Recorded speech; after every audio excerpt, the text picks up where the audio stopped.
नमस्कार मैत्रिणींनो, trending fashion या यूट्यूब चॅनलमध्ये तुमचं स्वागत आहे। सुंठवडा हा गोकुळाष्टमीच्या प्रसादाचा एक अविभाज्य भाग मानला जातो। सुंठ म्हणजे आल्याचे सुकलेले रूप। सुंठवडा बनवताना यात सुंठीचा उपयोग केला जातो। धार्मिक मान्यतेनुसार भगवान श्रीकृष्णाच्या जन्माच्या वेळी बालकृष्णाला वडिलांकडून सुंठवडा दिला गेला होता। तेव्हापासून हा प्रसाद धार्मिक विधीचा भाग बनलेला आहे। या सुंठवडा बनवण्यासाठी लागणारे साहित्य तर पाहूया चला।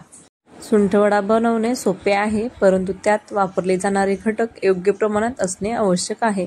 तर पाहूया सुंठवडा बनवण्यासाठी साहित्य। सुंठ पावडर 100 ग्रॅम, गूळ 200 ग्रॅम, वेलची पावडर 1 चमचा, तूप 2 चमचे। सुंठ पावडर आणि गुळाच्या प्रमाणाचा फेरफार करू शकता। तर पाहूयात सुंठवडा बनवण्याची कृती। एका कढईत तूप गरम करा आणि त्यात सुंठ पावडर घाला।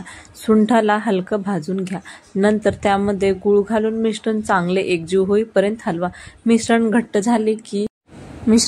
झाले की वेलची पावडर घाला आणि मिश्रण पूर्ण थंड होईपर्यंत ते हलवून घ्या। तयार झालेला सुंठवडा थोडा थंड होऊ द्या। तुम्ही त्याचे गोळे लाडू बनवू शकता किंवा तसेच प्रसाद म्हणून वाटू शकता।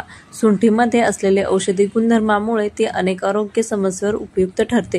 सुंठवड्यामध्ये असलेल्या सुंठीमुळे पचनक्रिया सुधारते, पोटाचे विकार कमी होतात आणि उष्णतेचे संतुलन राखण्यास मदत होते।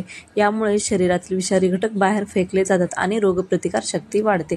तर तुम्हाला सुंठवडा रेसिपी आवडली असेल तर नक्कीच लाईक, शेअर, सबस्क्राईब करा। धन्यवाद।